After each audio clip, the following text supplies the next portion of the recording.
that whole section is a stunt. Saying I sold some Apple stock to buy a farm. When have you heard of a rapper talking about them selling stock to buy something? Forget about the farm part. Right. We're not even there yet. A rapper selling stock to buy a chain, buy a car. Let me know in the comments. I haven't heard it. That an Apple stock isn't even like low-key stock. That's mainstream. But even that itself is a stunt because rappers don't talk like that.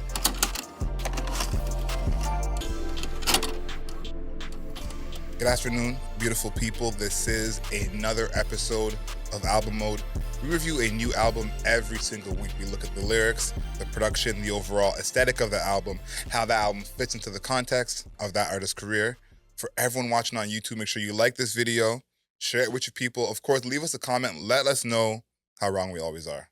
My name is Adriel Smiley, a.k.a. AdrielSmiley.com, a.k.a. Adriel Smiley Official, a.k.a. The Godfather, and we're here with His Royal Highness, a.k.a. the Bunny, King Grant. Welcome back, people. It's Album Mode. This time we're here with Childish Gambino for the first and last time. Unfortunately. Bando, Stone, and the New World. Childish Gambino, an artist I've been listening to since, I don't want to say inception, but near inception. I've been watching him on TV. I knew about him since Derek Comedy on YouTube. That's a big throwback. Right. A lot of people don't even know what that is. Yeah, since Derek Comedy on YouTube, and then I've seen every episode of Community, and then I heard that he was making music, so I tapped into the music. So you were Community first? Yeah. At the same time, as I went back and watched Community. So I kind of went from Derek Comedy, and then he kind of like went nebulous on me, and then I heard about this show called Community. I'm like, wait, hold on a second. Isn't that the guy from Derek Comedy? And then he was also releasing music around the same time. And I was like, oh, let me tap in. Like, this guy's doing some crazy, crazy shit out here. That's so interesting. I have never met anyone who's a Community first person. I was definitely a music first person. And I was like, oh, this, because Derek Comedy I knew about, but I was like, doesn't seem like my type of thing. Yeah. You didn't like the B-Boy Stance episode where he had he had his hands glued to his legs? I saw the clips of that. We're going back to like the real Twitter era. Yeah. And I was like, maybe not for me. But I think for me, my real entry into Gambino, at least from an album perspective, is probably Cul-de-sac in 2010. He did put out stuff before I'm Just a Rapper 2, Point Dexter, Sick Boy, and then The Younger I Get in 05. We're going really far back now. But I think Cul-de-sac is probably the entrance for, I guess, a lot of people from that blog era. And then from a mainstream perspective, Camp is a lot of people's first time hearing anything. Childish Gambino. I think for me, I definitely wasn't, I guess, sure of how serious he was with this rap thing. I was like, he has a lot of comedy in his older raps. Yeah. I was like, okay, is this like a joke? Is this really gonna do this? Yeah, because he was doing Sick Boy and he actually sounded like his nose was stuffed up. So it seemed a little bit like it was a bit. It definitely sounded like a bit. And this was the era where on YouTube, there was a lot of comedy raps. Like there was a lot of songs that were just like full records, production, stacking vocals that were comedy records. And so I thought, okay, he's just an advanced comedy rapper. But that wasn't the case. He showed us that he was basically as real as it gets. I got two questions for you. First, what's your favorite Childish Gambino song? I think he's one of those artists who, he's from, again, the sing rap generation, maybe one of the best at doing both, I would say. That's an interesting. We'll have a talk later. Yeah. One of the best at doing both. But doesn't make kind of a homogenous sound musically. So when you ask someone what their favorite Gambino song is, I'm always curious to know which direction they go in. Yeah. So what's your favorite Childish Gambino song? Okay, so I think it comes down to two for me, but I think I got to the one. So my favorite is "It's On" by Childish Gambino, which you can't even find that on Spotify. You got to go to the YouTube. I was gonna say, like, that's definitely an old song. Yeah, you got to go to the YouTubes. It's a song. It's called "It's On." I think he made it. It was released in December, like New Year's Eve on 2021 or 2010, something like that. And it was literally a song about going into the new year, and it's like very braggadocious. And what a time. Yeah. What a time. Yeah. "It's On" is a big deal. Like, oh my goodness. This was back when he was remixing other people's beats. Like he was doing the Lil Wayne thing where it's like, I'm just gonna hop on somebody else's Yo, beat. this is the real mixtape time. Yeah, and then drop a song. There is that, and then there's that song, to be like be a rapper, right? Yeah. No, bitch, look at me now. Yep. Right? Yep. Where the album was I'm Just a Rapper. I'm Just a Rapper, the first one. And that's when he was rapping over 2 Weeks by Grizzly Bear. Crazy. So that's what we're talking about when we're talking about early Gambino. He was rapping over indie music, bro. It's crazy you're naming mixtapes. I think one of my favorite artists of all time has two of my favorite mixtapes ever in the history of mixtapes. So the fact that you're naming mixtapes is like, this is the part of Gambino I think that the general population is not aware of. Yeah. I think they've known him on a mainstream level, but like he was really a mixtape guy. I got two for me. One is from a mixtape, and Royalty, I think one of the best mixtapes in hip hop history. I'm gonna read you some of the features on this. This is in 2012. Okay, 2012. Steve G. Lover, Nipsey Hussle, Schoolboy Q and Ab Soul, RZA, Ghostface Killah, Danny Brown, Beck, Chance the Rapper, Josh Osho, and Kilo Kush. Like Kilo Kush. I say that because I think that Childish Gambino has always had a talent of picking the right collaborators and seeing who's next, who's talented. So, we go back to 2012, he still had that skill. My favorite song off that mixtape, and maybe this is nostalgia because it's with someone who passed, Black Faces with Nipsey Hussle. Okay. That's one song that I always think of him like, this song doesn't sound like what I think people think Gambino sounds like. How he looked back then and even how he looks now.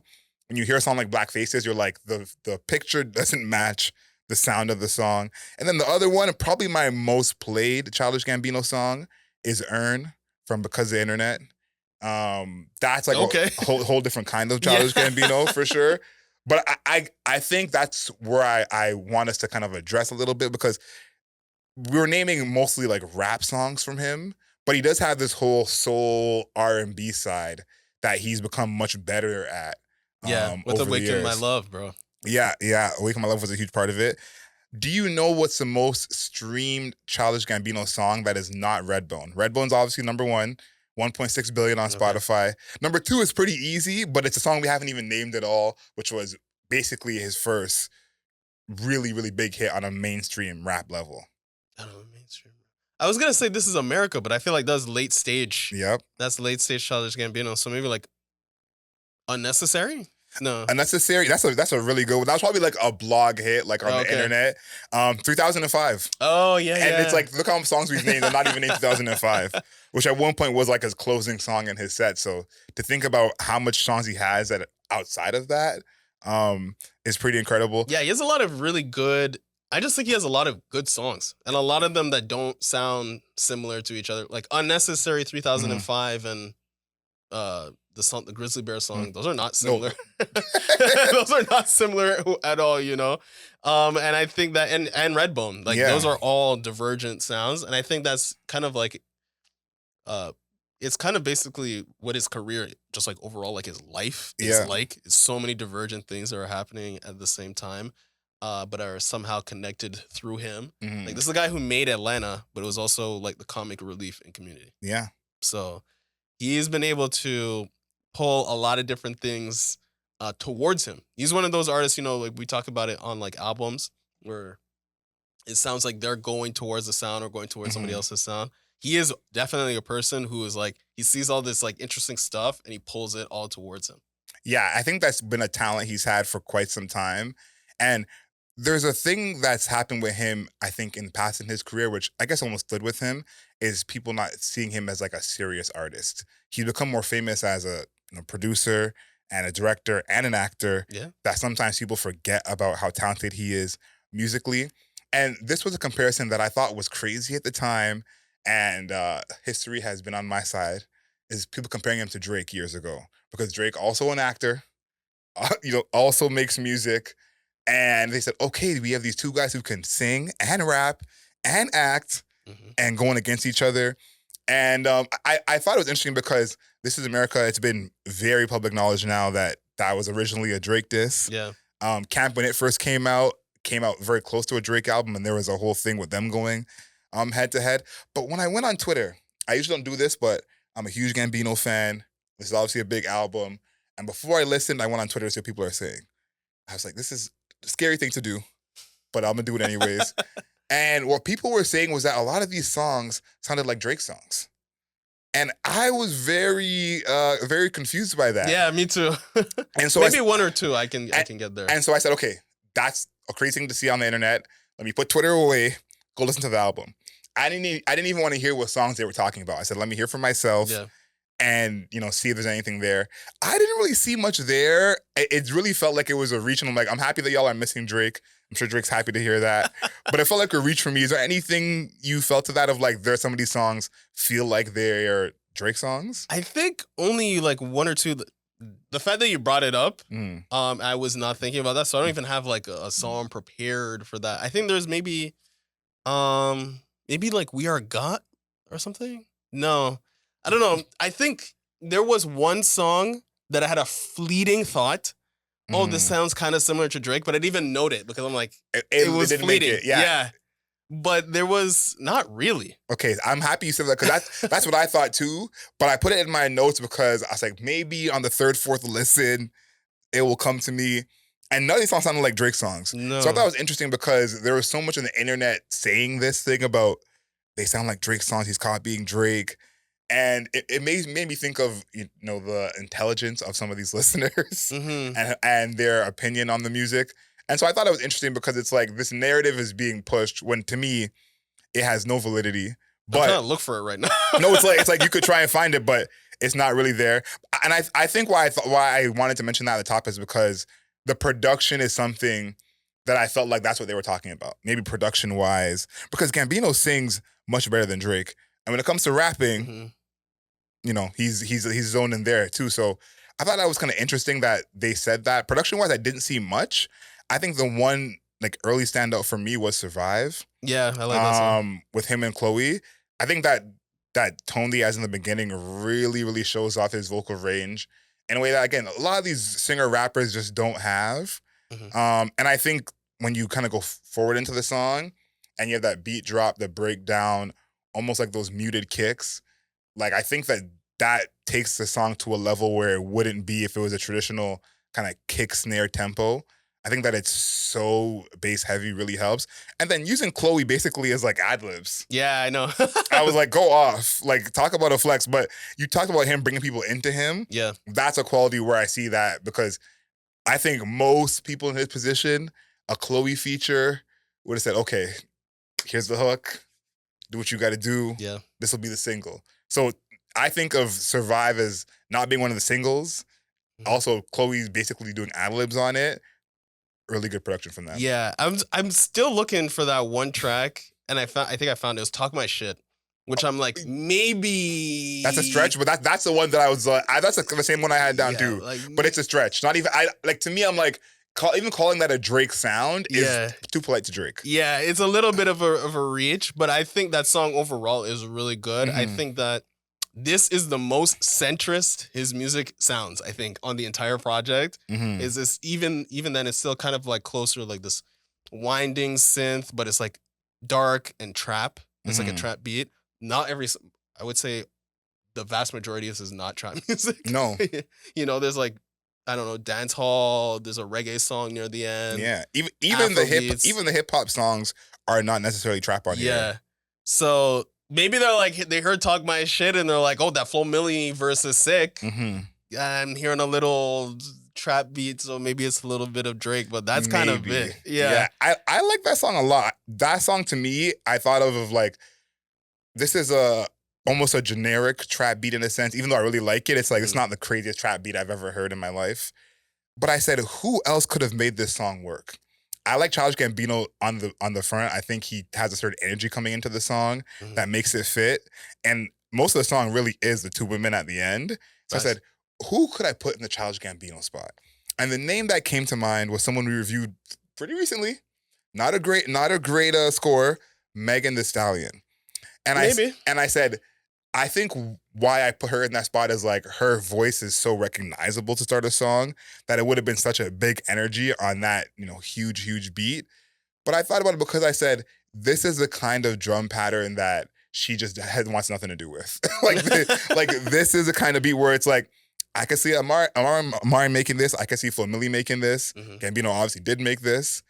And I'm like, this feels like it's almost basic in a way, but that there's a certain part of hip hop that is not going to touch that sound. Right. Which was interesting because, Childish Gambino is as Atlanta as it gets. Like, he made the show. Yeah. So this song to me feels like Atlanta.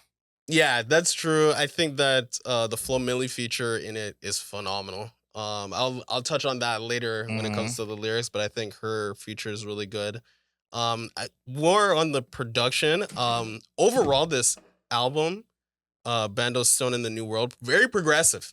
Yes. Like, I feel like every song has multiple progressions, whether or not it's like No Excuses, where it's like, I'm going to give you some piano, and then we're going to go some hand drums. And then like halfway through, we're going to bust out the saxophone. Yep. Right? I love that saxophone midway through. And have those very like breathy vocals. Back. It kind of reminded me of, remember when we went to the Andre 3000 show?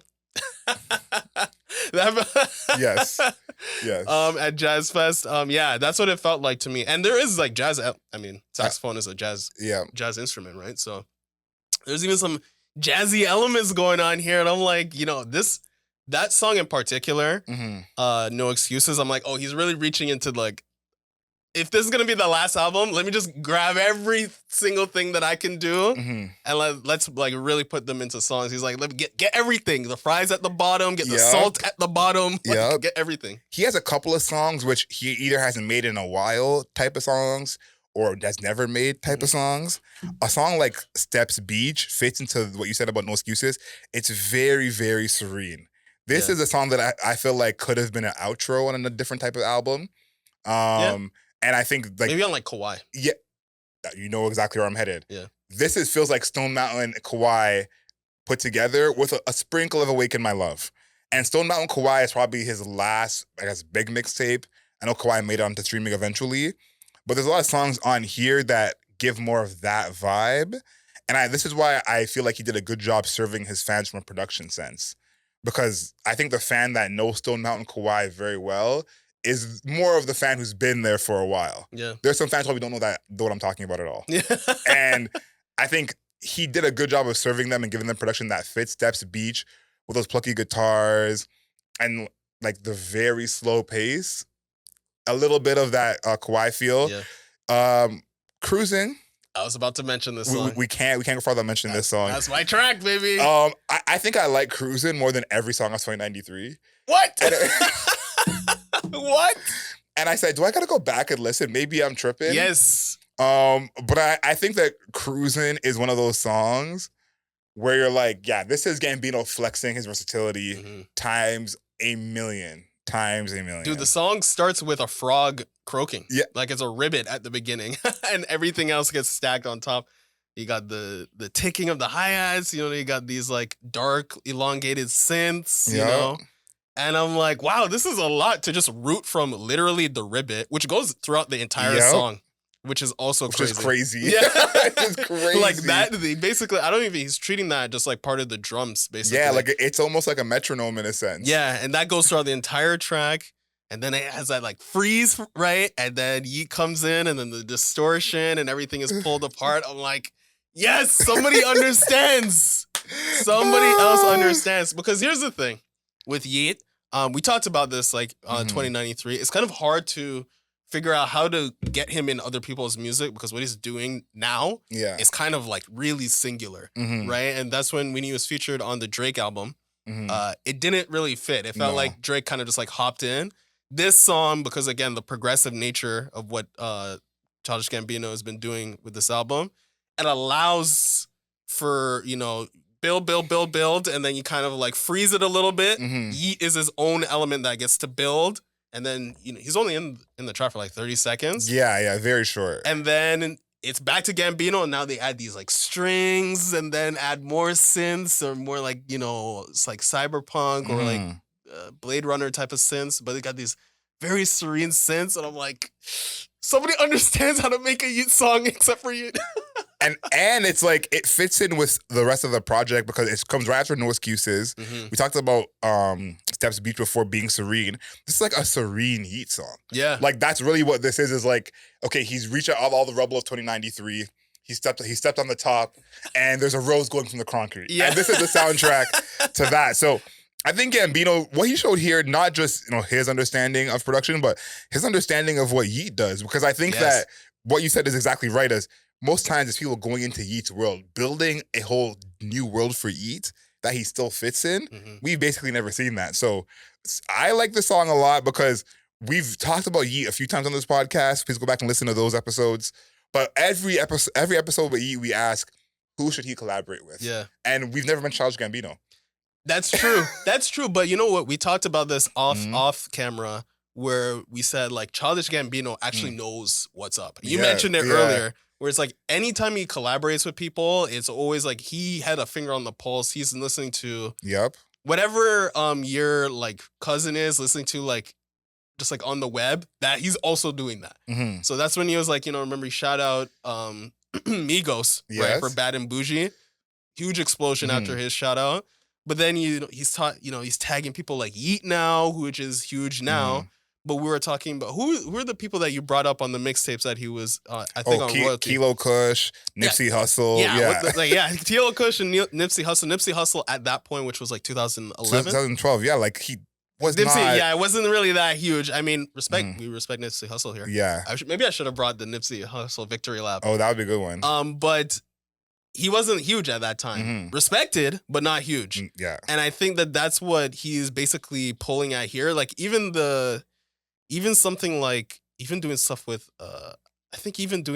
like Amare, right? Doing 2 songs basically with Amare, who is again respected but not huge, right? And I feel like he's able to just see all of those artists. He's always looking for who's like good right now but not massive. Because remember he did that Home and Home with Chance the Rapper. Yeah. Right when Chance the Rapper was like starting to explode too. So I think that his ability to recognize, who's about to explode, not exploded yet, but is about to, or who's like well respected that just needs like a little bit more shine.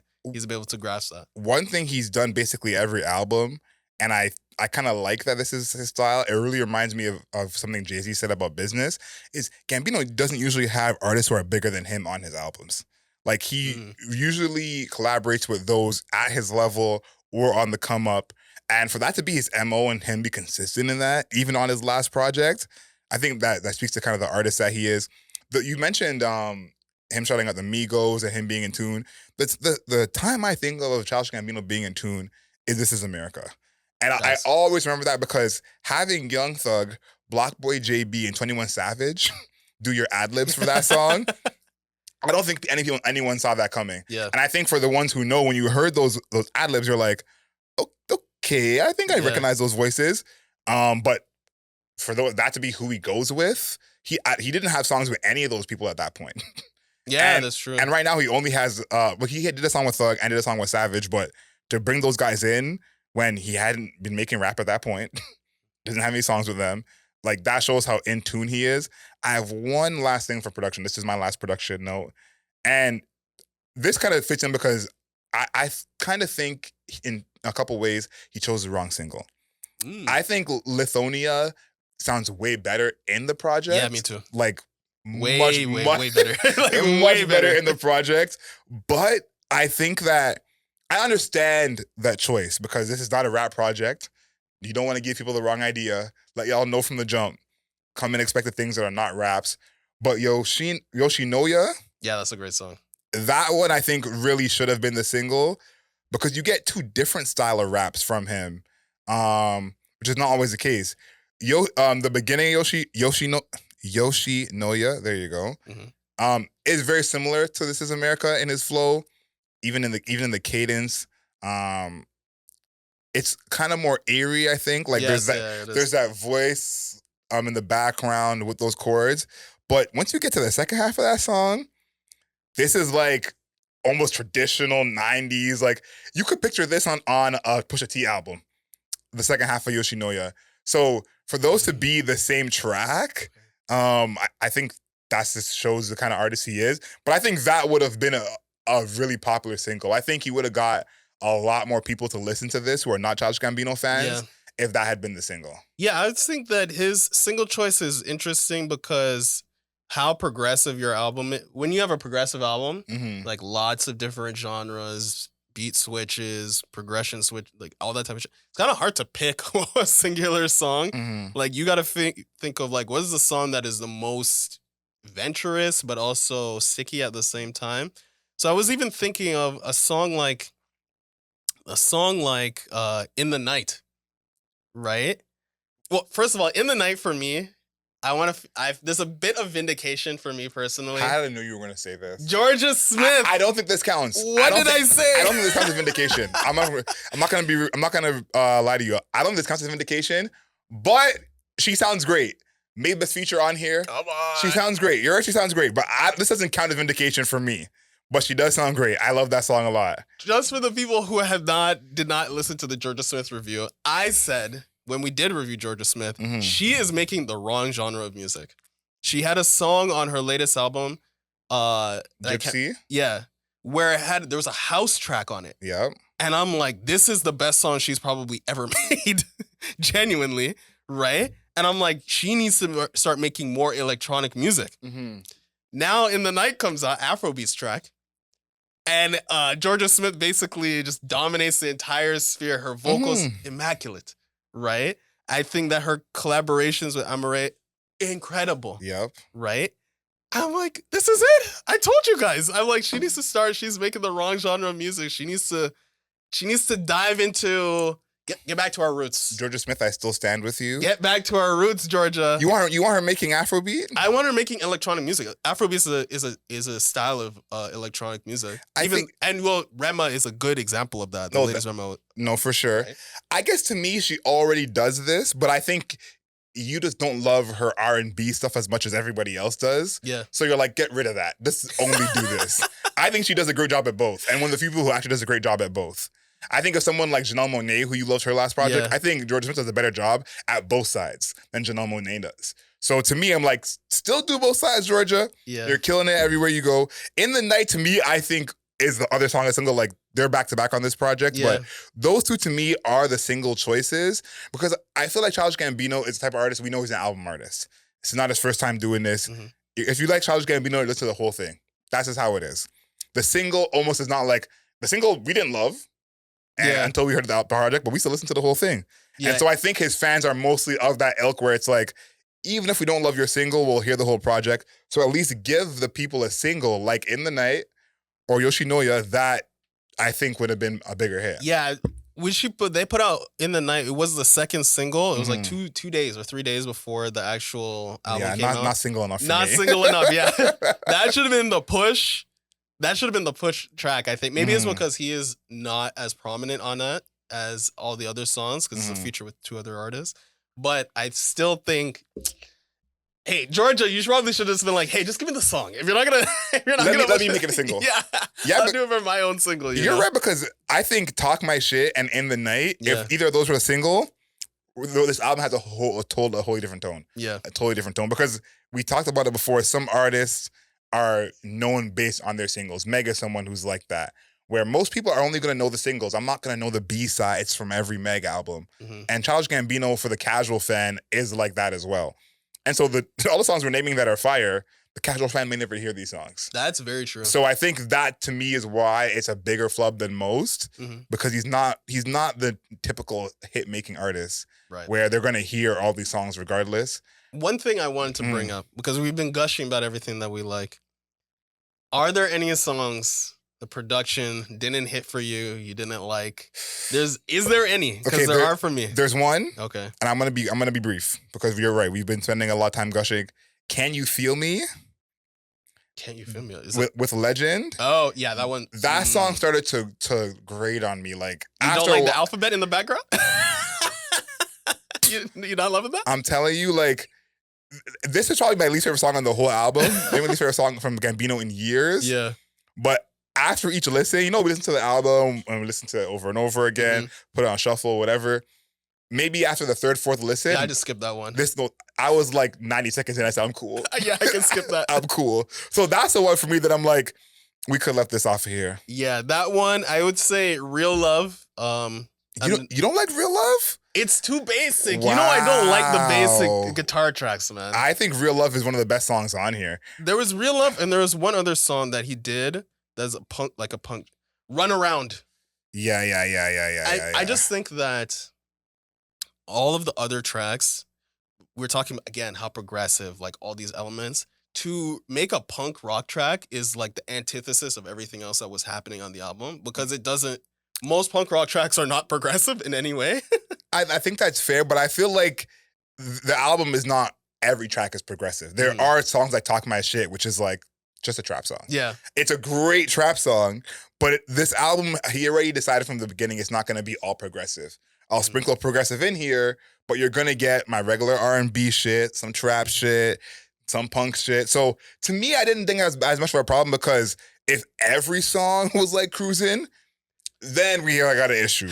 But there's enough on here that it's like, okay, not every song is going to be super progressive. Yeah. So Running Around for me and Real Love and the song with Legend, those are like mine where I'm like, I could have, especially the song with Legend, I'm like, dude, this is, it felt like almost childish. Super childish. And I was like, maybe that's the point. But I was like, I still don't think it sounds Nah, really I don't like it. Yeah. Running Around, maybe it's just like, I don't get why we're making a punk album in the midst of everything else that's happening. Yeah, a punk song in the midst of everything else that's happening. Real Love I like a lot, so I disagree with you on that one. But songs like Real Love, Running Around are those songs that will live on their own.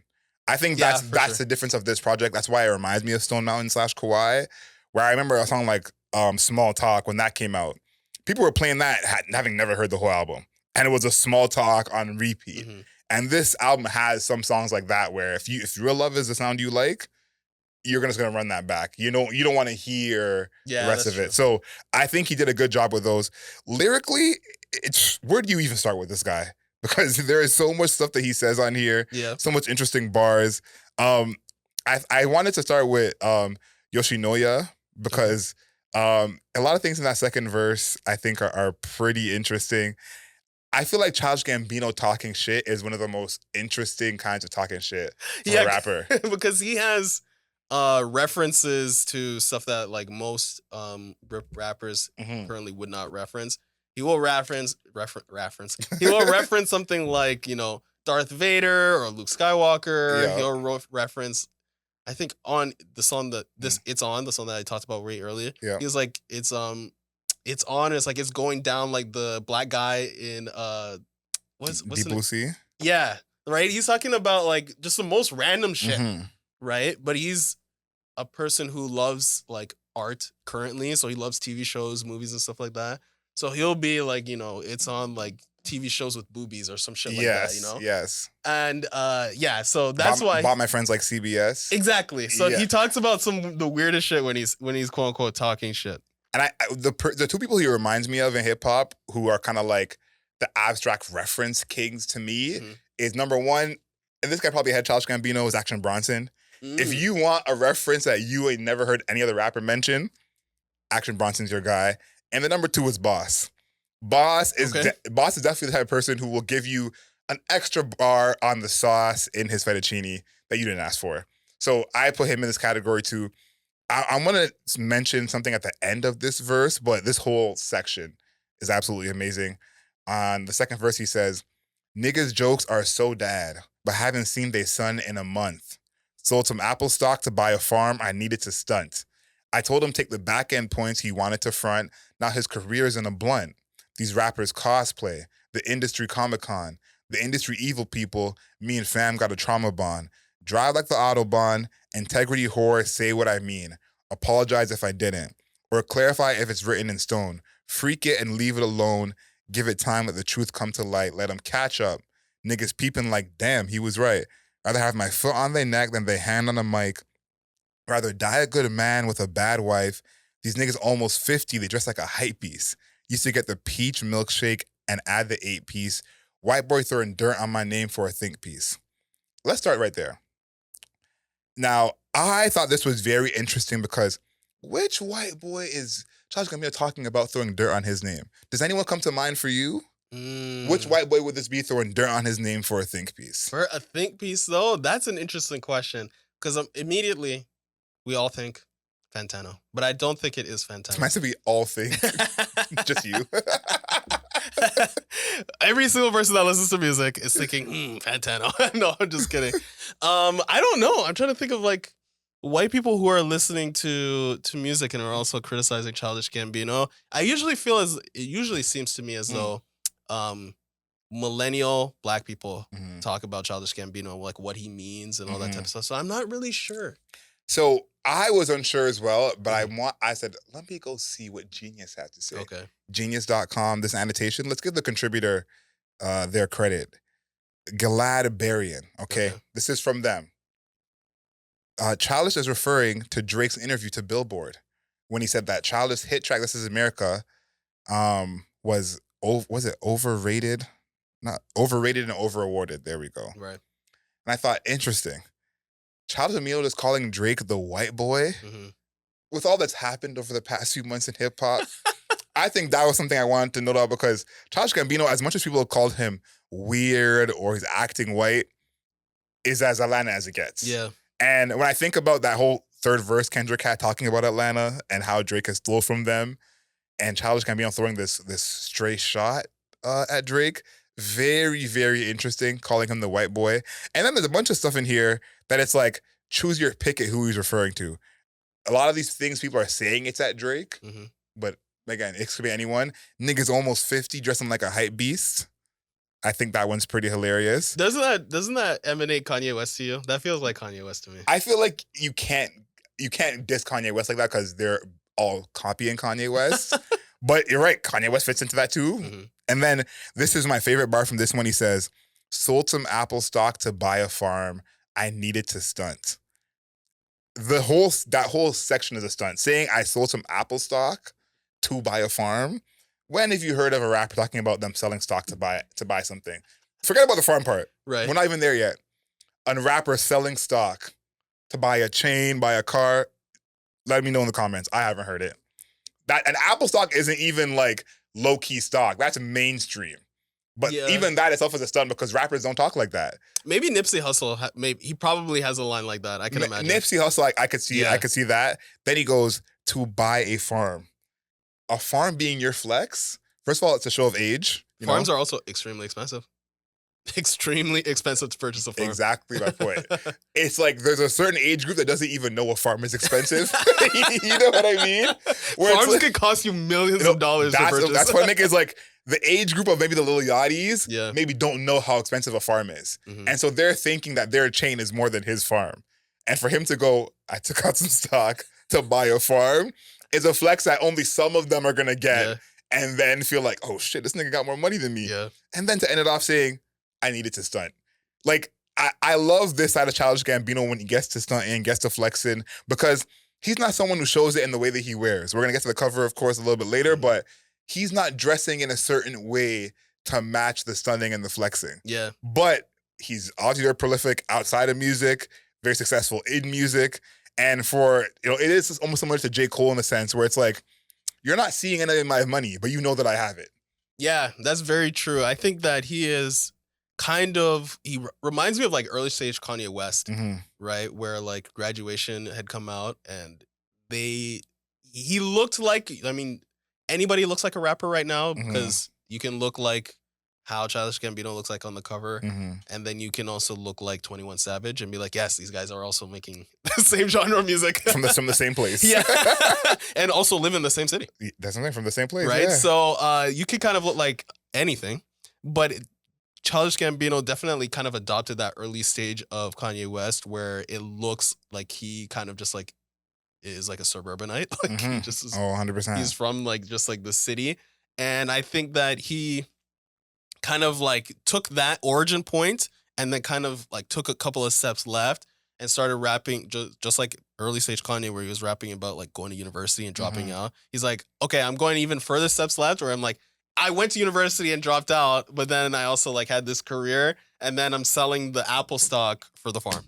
It's insane. It's insane. So I think that he's always, like we talked about, he's always has these really just obscure for the genre type of like things to rap about. Like nobody's ever rapping about like living on a farm. No, and selling stock to buy it. Yeah. I think what I think of with him is he is really a case study for anyone out there who's making their own music as a rapper. We've talked about it a bit on the show and of course a bunch off mic, is that to be a successful rapper, unless you're white or a woman, you got to have some edge. Mm-hmm. There's an edge is part of it. And I think looking at his image doesn't scream edge to us. Yeah. But his lyrics and his content and the way that he raps is where the edge is. And having these bars of now his career's in a blunt, like that's a bar you expect from Young Glock, you know? Like, but it's Childish Gambino can also do those and fit. So I think he's done a good job here of making his lyrics kind of just go against what he looks like. Yeah, and then I'll have another lyric here, which I find is like, I would say kind of more emblematic of like what's happening on the album. I think that he has become really disillusioned. I think that Childish Gambino mentions this in any of his interviews as Donald Glover, how like disillusioned he is with fame. That he kind of doesn't like what fame means or like what that does to people.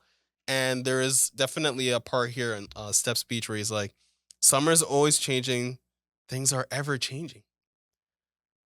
5-star dreaming, then we would be living. Like we should, I am not a pilot. Look at how we're flying around the things we've decided. Like my peace and quiet, but the kids do not agree. You'd swear by your degree that you'd be smarter than me. Junior year, I got straight C's. Still got held back. I grew my hair back, no hang time, no hairline, no more swimming by myself, right? So there's this element of like, things are always changing. He's always embracing the change, but also being able to like dream big, right? He even says like, I'm not a pilot. Like he's not even in the full like control of the things that are happening around him. So I think that he's always talking about like, he's ever changing, right? That's why his career is the way that it is. You know, it's kind of hard to go from YouTube, like part of a YouTube troupe, right? Be a stand-up comedian, right? Because he was also a stand-up comedian for a while. Then to be part of an ensemble cast and act as an actor in Community, and then jump and then start rapping to be a rapper, and then start to like create and direct and write your own TV show, and then to be in Star Wars, like that fucking is hard. That's really fucking hard. Like, so I think him like making this song, this is on Steps Beach, by the way. I don't know if I mentioned that at the beginning, but to be able to like think about your own life and like realize and actually sing about like those parts where it's like, I like my peace and quiets, but even the kids don't agree. So there's even this element of, you know, you're having all of this like thinking and shit like that, and you still have like your kids to attend to and stuff like that. I just think it's really interesting because he's grown so much as just like an entertainer and just like an artist, like he's an artiste. When we're talking about artists, he's an artiste, you know, he's an auteur, basically. Yes. One of the few. Yeah, and I think that it's just interesting to get into like that mindset, what it's like even to be like, you know, dating somebody and be like, it's like that meme is like, since you know everything with your degree and everything, he even mentions that he's like, you swear by your degree that you're smarter than me. So I don't know. I thought that sequence was really interesting just to get into his like mind. I think what he's done over this past few years, and this can go into what this means for his career, is while he's done more work that we know him for, he's more famous for, he hasn't, I guess, gotten as famous as his work. And he's not extremely in the spotlight. We still know who he is, of course. He's not someone who can just walk around willy-nilly. But I think that goes into what you're saying of his relationship with fame has always been something that it seems like he has a hand on, to have it be kind of not get out of hand, not get crazy. Even though the Childish Gambino stands are some of the craziest stands out there. and I think when talking about what it means for his career, like this is really his last album, which I'm not going to believe. Yeah, we never believed that on the Album Mode podcast. Remember when Logic retired? Yeah, and The Weeknd retired. No one retires. But I think that if this is the last project, if it is, this is a great way to go out. I think this album feeds the stands in a way Awaken My Love didn't. I think from being a Childish Gambino fan for years, no one saw Awaken My Love coming. Facts. And I think when those first singles came out, we still assumed there was going to be something else on the project. Yeah. And so for the whole project to be like that, that was a huge surprise. The last project he dropped, mixed reviews. So this, I think, solidifies him where the fans can say, okay, like he did drop a more recent project that was good.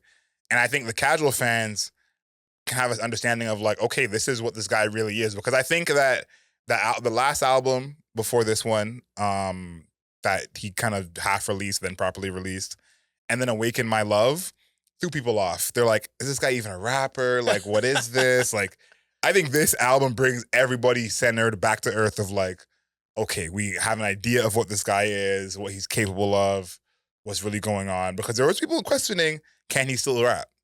And I think he proved that he can on here. Yeah, I do think so too. I think that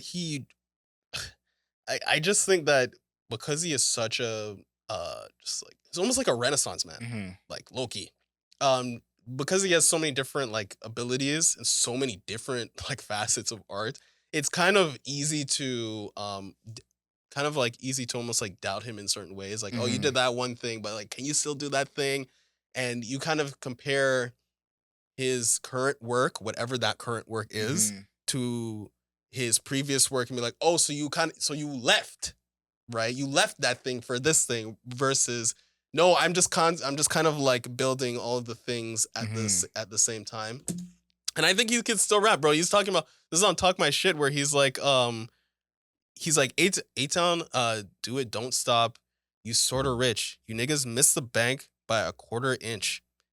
I'm hopping out the coop with my titties out. Big bar. Do they have a song is all I care about? I'm gonna make a Billy like I'm Eilish.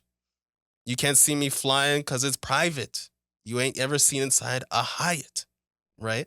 So I think this is later on in this verse. He's like, I'm running up on y'all. I'm there in a minute. Haha. I did it myself. A million bajillion. I made every penny. Haha. Right? So those are two things that you were talking about where he raps about things that like people wouldn't say. Like he's got almost like Tyler the Creator, actually. Somebody like Tyler the Creator would say, I'm hopping out the coop with my titties out. That is a Childish Gambino, Tyler the Creator type of line. Did you catch that Tyler bar? I don't remember what song it is in now because we are running long. But did you catch that Tyler bar and what did you think about that? I don't know. I didn't catch. Maybe I missed it. Maybe something we'll do just for social. But they hit a bar in there of I let the beef lie. See how I did it with Tyler or something like that. Okay. And I didn't know him and Tyler had beef, so I thought that was pretty interesting. In the comments, let us internet detectives. Get to the bottom of it. Let us know what that's all about. Let's talk a bit about this cover. Okay. I'm actually been furious in my seat because I have a shirt that is very similar to this that I could have worn. And you have a shirt like this? I have a shirt like this. I've actually never worn it. But I was going to wear it the episode before this, and I just didn't have the time or something else. Right. And I could have been here dressed like Childish Gambino with all my chest hairs outside. But how do you feel about the cover? It's a lot going on, but simple at the same time. What do you think about it? I think I like it. I really like the rainbow that's going on the right-hand side. That just is, I don't know why, but like I'm really drawn to that. I think that it also is playing into like, there's supposed to be a movie that comes out with this. Yep. Right? So it's a nice still, possibly from the movie. And it also is just, it resonates or it emanates his weirdness in just like hip hop overall or his music overall. The blue Spam hat, but then he's also wearing very Gambino. Yeah, he's wearing this yellow, like almost like a Hawaiian shirt, and then he's wearing these pink shorts with pineapple. Like it's just bizarre. It's just bizarre, but I'm enjoying the bizarreness. He's also like in like a forest or something like that. Like it's crazy. Like there's just like crazy shit happening. It doesn't even look like an album cover. It really looks like a still. From which it probably is from the movie, and I like it because it kind of reflects what's happening on the album, in a way. Yeah, I'm looking at their press release to see if I kind of see a date for this movie. No date in sight. He is going on tour in a couple of weeks, right? So hopefully we can get tickets. He'll probably be wearing the same outfit. 100%. Yeah. I like this cover too. I do think that rainbow on the side. I think there's something to that. I think that's gonna age well, like from this project, like some people are gonna remember and notice and talk about. I think this cover is just such a Childish Gambino cover, and I think that he's leaning into this weirdo I dress how I dress type of deal Mhm. so much. And I think that's is more the Childish Gambino character. And he talked about this character dying on this project. I think that's what about this cover I like is that Donald Glover don't dress like this. Not yeah, Donald Glover dressed a little different in this. yeah. And so we kind of saw Donald Glover walk outside for years and hadn't seen Gambino. And this is more the Gambino that we kind of grew up with, saw for years. So I feel like it is a throwback to that. I'm interested to see this movie because I think what this film is will kind of affect how we think about this cover. Yeah, I agree. But I think that this cover matches the music to some degree because this album is all over the place in the best way. Like it's not just one sound. There is some kind of a story being told here. Mhm. So I think that this fits the cover. I know that you don't think this is a no skips. I can say that for a fact. Wait, one thing I wanted to say about the cover is Mhm. that like there's parts at the ends of the songs where he's like talking to a woman, like they're like on an island or something like that. Yeah. And so there's like a little bit of a story that is happening. But it's not, I feel like it's not fully revealed in the songs. Cause you look at No. the songs, it doesn't really, I feel like he's not really talking about whatever adventure that is happening. It kind of just like happens in the like on the periphery. But I do think like I have a theory. if you listen to the outros and the Mhm. intros, they're like on this island. Is like, what do you do? Like, do you do anything? Can you like do anything? Can you make a fire? Can you do this? Can you do that? And he's like, I can sing. And I think that when you look at the cover, like this is what that person in the intros and outros is like, I can't do anything. I just have like this chicken. And I because there's two times on the project. I guess at the end of the intro Mhm. and Lithonia, and then I forget what song it is later, but there's a song later where they bring back the Nobody Gives a Fuck. Yeah. And I think like that fits the story that you just told of like, you guys are great. You could sing, but can you kill this chicken and skin it? And so I think that this is all gonna be even more cohesive. Yeah, when the movie comes out. Yeah, once we see this film. For me, this is not a no skips as well. Me neither. There's the songs that I mentioned that would be skipped, but this is a vinyl cop for me. I think because of the cover, this is a vinyl cop. I think there's so much different sounds on here. And there's a lot of serene sounds on here. And again, I have Awakened My Love, so I know it sounds great on vinyl. Yeah. I think there's some songs that I feel like could give me some of that vibe. And then a mix in with the rap Childish Gambino as well. An album with a mix of the two is very enticing to me. If I could get Stoned Out and Kawhi Yeah, that would be cool. on vinyl, I would be into that. But this is a vinyl cop for me. What about for you? I think this is a no. I think if I really believed Childish Gambino was over, then yes, just because it would be like the capstone. Yeah. But I don't believe it. I don't believe it Mhm. because he's probably gonna drop more music as Donald Glover. I'm now mature and make very important music. Like I'm now Eminem and Slim Shady. Yeah, you know what I mean? So he's like, yeah, I'm actually important and my music is super important and I'm a very mature artist now. I'm now Donald Glover, so That's great, Childish man. Gambino. So I think there's going to be more music, so no. But if it was the end for real, then yes, because then it's like a companion to the movie, right? Mhm. So there's like more, there's more to come. There's more elements that exist for this music than just the music. Yes, So. yes. Okay, hmm this is not a no skips. It's a vinyl cop, sorta. So the moment we've all been waiting for. Yes. Adriel, what is your score for Bando, Stone, and the New World? Bando Stone in the New World, Childish Gambino. This one's an 8.5 Okay. out of 10 for me. I wanted to give this a 9. I really did. But I don't think as a full project, it really can get there.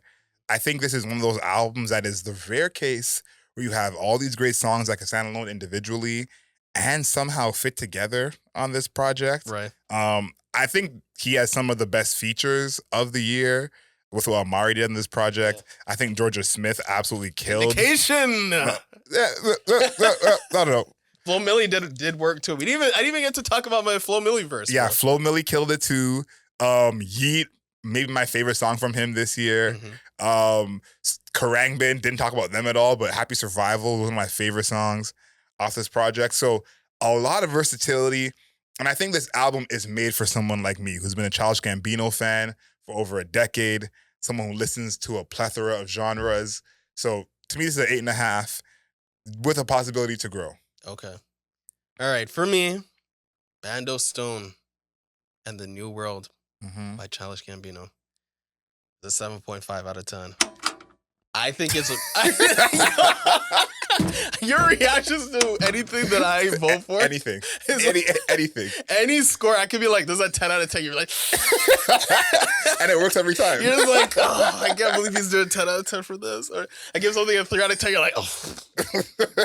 Can't believe we gave it a 3 out of 10. I'm here to get the fans riled up, okay? So if you want to get riled up and hate Démar for no reason, I will stand with you. It's okay. I'm totally fine being the villain. 7.5 for us is a good score. It's an amazing score. We've given things 5s, 3s. Yes. Bad, like something we were literally laughing at the album how bad it was. Yeah, 7.5 is great. 7.5 is very good. I think that I really like the production. Even like the distortion on like the very first song, Hearts Were Meant to Fly. I like that a lot. Progression was awesome. The verses are really good. The Flo Milli verse, when she's like, all my friends are dead like Uzi, 2 chains on me, I'm different. Bars, okay? Bars. I thought that was sick. She has a great feature. Who else? Georgia Smith again. Vindication.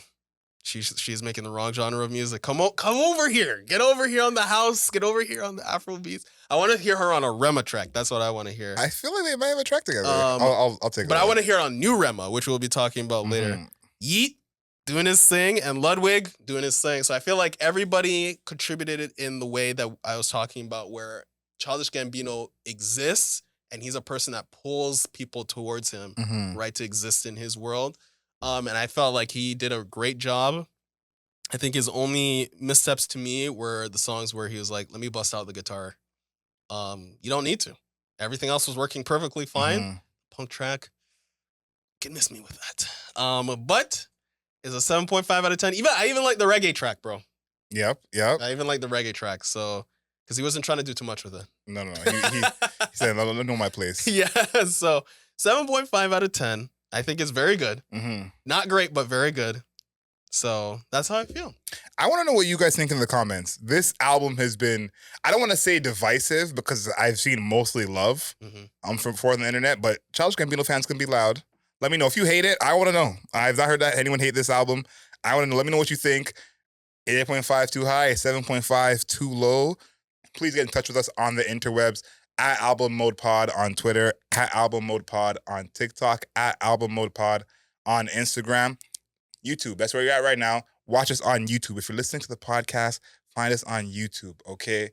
We're looking good every single week for the YouTube people. That's at Album Mode on YouTube. Like this video, share it with your people, and of course, leave us a comment. Make sure you're subscribed. And until next time, know yourself, know your worth. Later days.